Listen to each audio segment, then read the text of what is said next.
Hello everyone. మనం రీసెంట్గా current అఫైర్స్లో చూసుకున్నట్లయితే యుఎన్ఎఫ్సిసి COP30 నిర్వహించబోతుంది.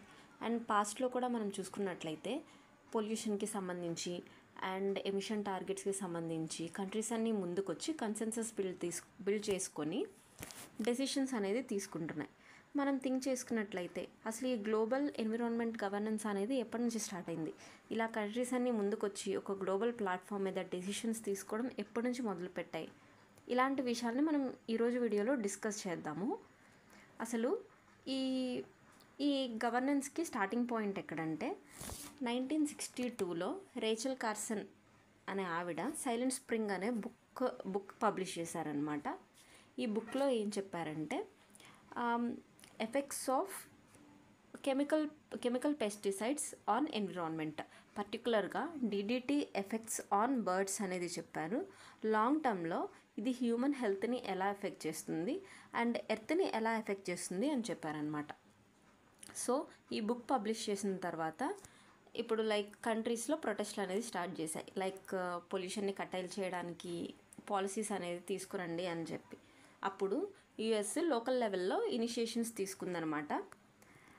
ఆ తర్వాత కంట్రీస్ ఏం రియలైజ్ అయ్యాయంటే పొల్యూషన్ హ్యాస్ నో బోర్డర్స్, అంటే ఇది లోకల్ లెవెల్లో డెసిషన్స్ తీసుకుంటే దీన్ని మనం ఆపలేము, గ్లోబల్ లెవెల్లో డెసిషన్స్ తీసుకోవాలి అని రియలైజ్ అయ్యాయి. ఎలా రియలైజ్ అయ్యాయంటే గ్లోబలైజేషన్ జరగడం వల్ల ఏమైందంటే ఒక కంట్రీ ఎక్స్పోర్ట్ చేసిన ఐటమ్స్ని ఇంకో కంట్రీ ఇంపోర్ట్ చేసుకుంటుంది.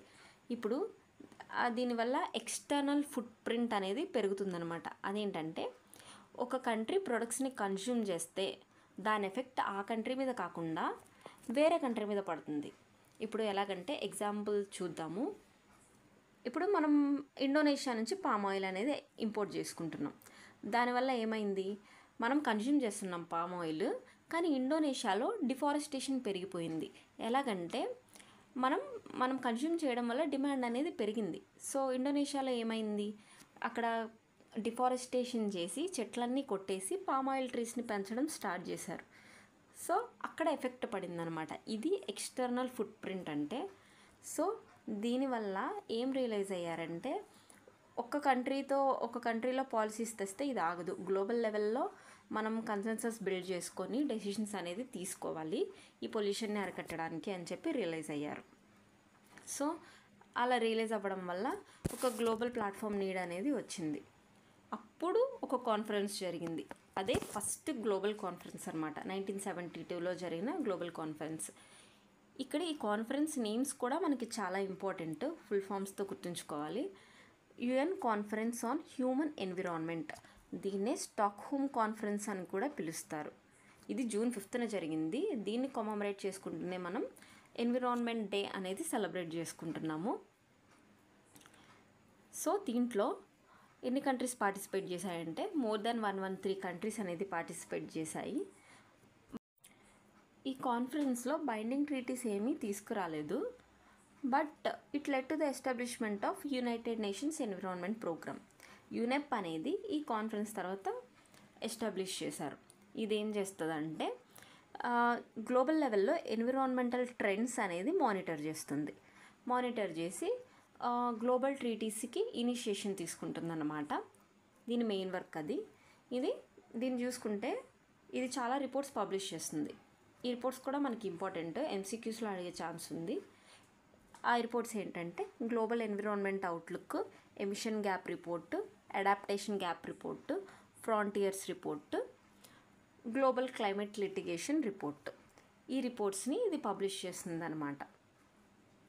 ఓకేనా, మనం చూసుకున్నాం కదా June 5న ఎన్విరాన్మెంట్ డే సెలబ్రేట్ చేసుకుంటారని చెప్పి. ఓకే, ఇండియా కూడా ఈ కాన్ఫరెన్స్లో పార్టిసిపేట్ చేసింది. మన ప్రైమ్ మినిస్టర్ ఇందిరాగాంధీ గారు పార్టిసిపేట్ చేశారనమాట.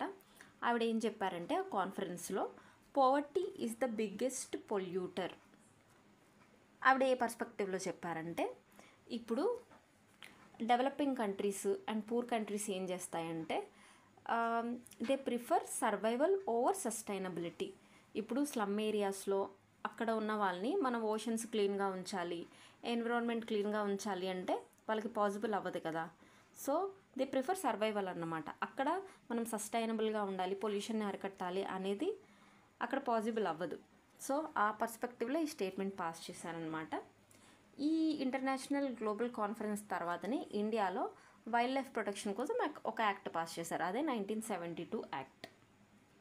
ఇది ఫస్ట్ కాన్ఫరెన్స్కి సంబంధించిన డీటెయిల్స్. దీని తర్వాత ఏం జరిగిందంటే 1987లో world commission on environment and development అనే కమిషన్ వేశారు. దీనికి చైర్మన్ ఎవరంటే బ్రంట్లాండ్. ఈ కమిషన్ ఒక రిపోర్ట్ని పబ్లిష్ చేసింది, అవర్ కామన్ ఫ్యూచర్ అనే పేరుతో. ఈ కమిషన్ బ్రంట్లాండ్ కమిషన్ అని కూడా అంటారు. ఓకేనా.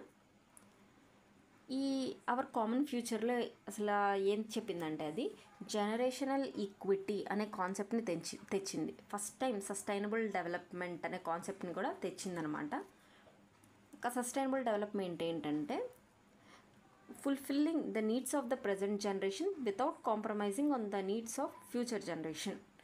అంటే ఫ్యూచర్ జనరేషన్ నీడ్స్ని కాంప్రమైజ్ అవ్వకుండా మన నీడ్స్ని మనం ఫుల్ఫిల్ చేసుకోవాలి అండ్ ఆప్టిమైజ్గా రిసోర్సెస్ని వాడాలి అని చెప్పిందనమాట. సో మనకి ఎంసీక్యూ వచ్చిందనుకోండి, సస్టైనబుల్ డెవలప్మెంట్ అనే కాన్సెప్ట్ ఏ ఇయర్లో వచ్చిందంటే 1987లో వచ్చింది. అండ్ బ్రంట్లాండ్ కమిషన్లో దాని కాన్సెప్ట్ అనేది వచ్చిందని గుర్తుపెట్టుకోవాలి. నెక్స్ట్ ఆ బ్రంట్లాండ్ రిపోర్ట్ని ఇంప్లిమెంట్ చేయడానికి ఇంకొక కాన్ఫరెన్స్ అనేది నిర్వహించారు 20 years తర్వాత. అదే దీని ఎర్త్ సమిట్ అని కూడా అంటారు.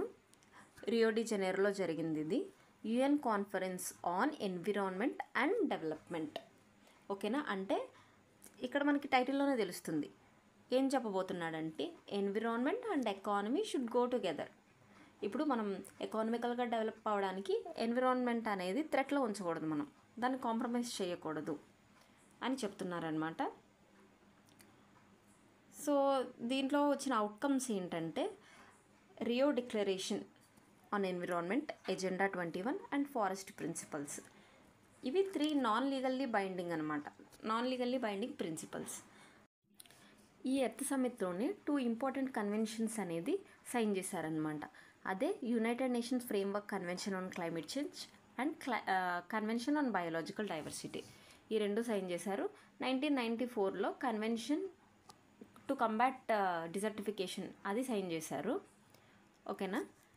నెక్స్ట్ వచ్చేసరికి ఇది జరిగిన 10 yearsకి ఇంకొక సమ్మిట్ జరిగింది 2002లో, దాన్ని రియో +10 అంటారు. ఇది జోహాన్స్బర్గ్లో జరిగింది, world summit on sustainable development.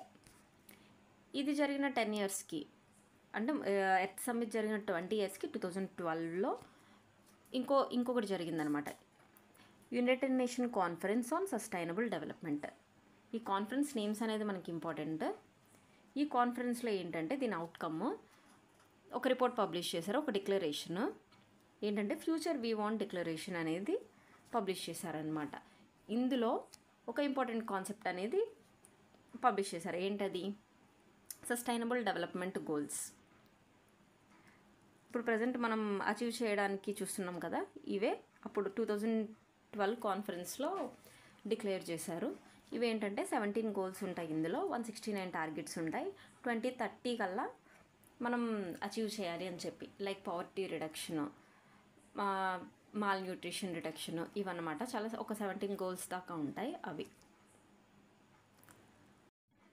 So global environment governance అనేది ఇలా ఎవాల్వ్ అయింది. ఫస్ట్ లోకల్ లెవెల్లో స్టార్ట్ అయింది, తర్వాత ఇంటర్నేషనల్ లెవెల్లో పాలసీస్ అనేది ఫ్రేమ్ చేయడం స్టార్ట్ చేశారు.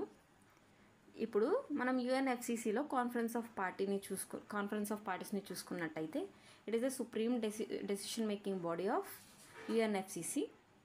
ఇది సెక్రటరీ వచ్చేసి జర్మనీలో బోన్లో ఉంది. ఇది ఎవ్రీ ఇయర్ మీట్ అవుతుంది ఎన్విరాన్మెంటల్ ఇష్యూస్ని డిస్కస్ చేసుకొని పాలసీస్ ఫ్రేమ్ చేయడానికి. ఫస్ట్ కాప్ అనేది 1995లో బెర్లిన్లో జరిగింది. మనం ఒక ఇంపార్టెంట్ కాప్స్ అనేది చూద్దాము. అవేంటంటే కాప్ 3 వచ్చేసి, కాప్ 3లో ఇంపార్టెంట్ అవుట్కమ్ ఏంటంటే క్యోటో ప్రోటోకాల్, ఎమిషన్ రిడక్షన్ చేయాలని ఇందులో డిక్లేర్ చేశారనమాట. 1997లో జరిగింది. కాప్ 21 చూసుకుంటే మనం 2015లో జరిగింది ఇది. దీని ఇంపార్టెంట్ అవుట్కమ్ ఏంటంటే ప్యారిస్ అగ్రిమెంట్. అలాగే కాప్ 26 చూసుకుంటే మనం 2021లో గ్లాస్గోలో జరిగింది. అక్కడ ఇండియా అనేది మేము 2070 కల్లా నెట్ జీరో సాధిస్తామని చెప్పింది. సో ఇవి ఇంపార్టెంట్